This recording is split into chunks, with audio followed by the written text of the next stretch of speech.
I was born in Norristown, Pennsylvania, and that's only about 40 miles from here. And I had a very happy childhood, I think, and lived in a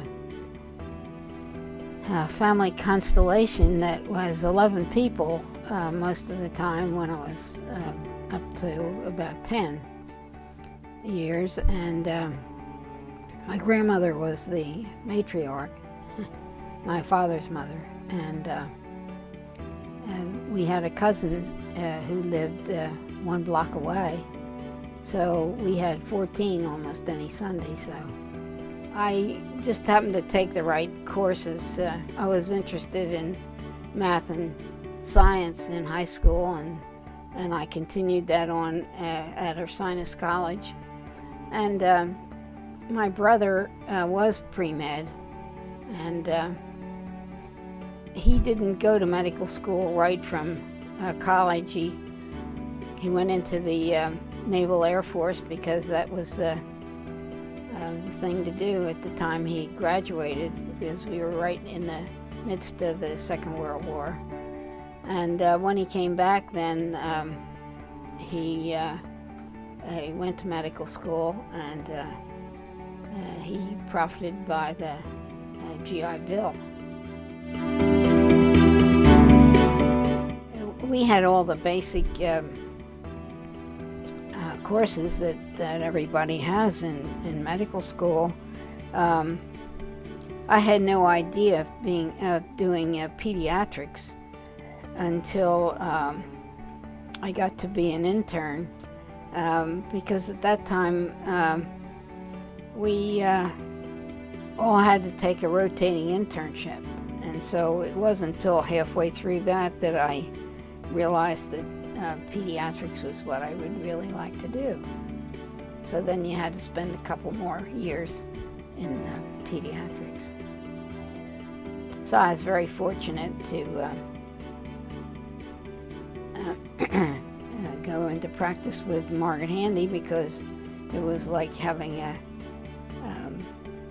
another mentorship for about another 10 years.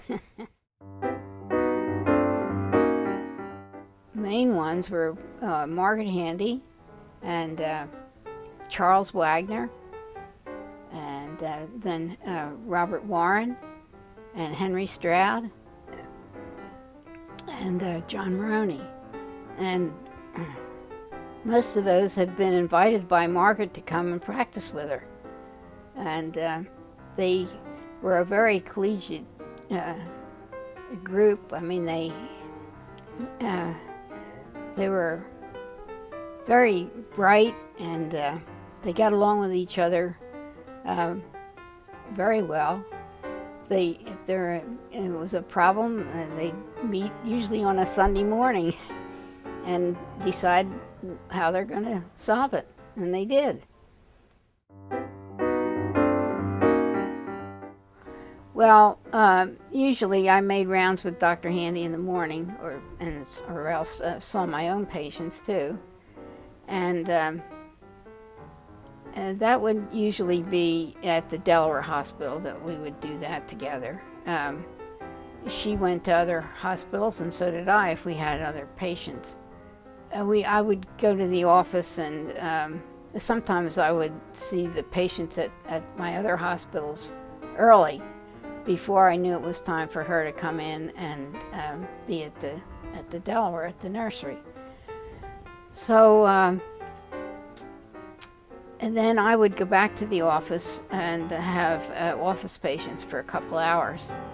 And then in the afternoon, I made house calls.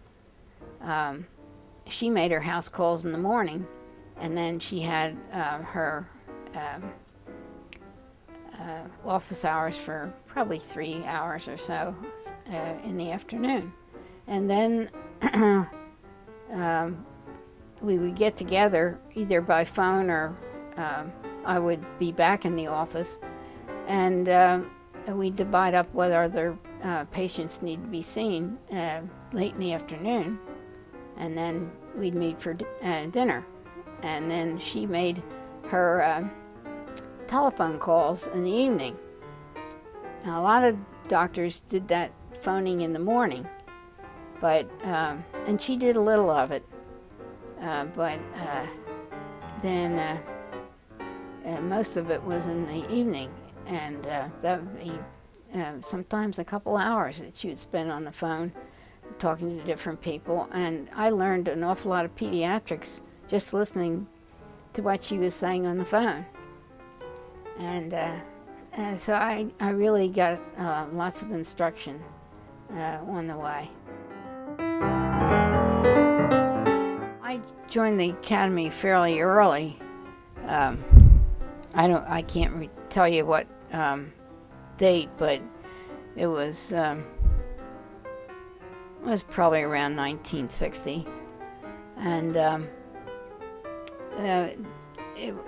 the academy at that time was the center of education, because that's where most of the big conferences were held, and most of the meetings of various hospitals were held there. Margaret Handy, I think, might have been one of the charter members, but I'm not sure. The academy was very instrumental in backing things like the infectious disease conference that Dr. Holloway used to organize every year. Well, I think the not being the hub of education, a place where people gathered, a lot of the young physicians didn't really get a chance to know what the academy stood for and what it had done in the past. And I think that history of what the people ahead of you have done is very important. It's really good to know the history. For instance, Dr. Handy was a collector of infant feeding vessels, and when she died, I wanted to know what I should do with the collection. Well, the academy had no place for it, so I gave samples of it to the history museum down in Market Street. We still have more, and it has to be displayed occasionally so people can really learn about it. And it's not that they are going to make collections too, because there aren't that many, but it gives them an appreciation of how far we've come, and it's not that many years really.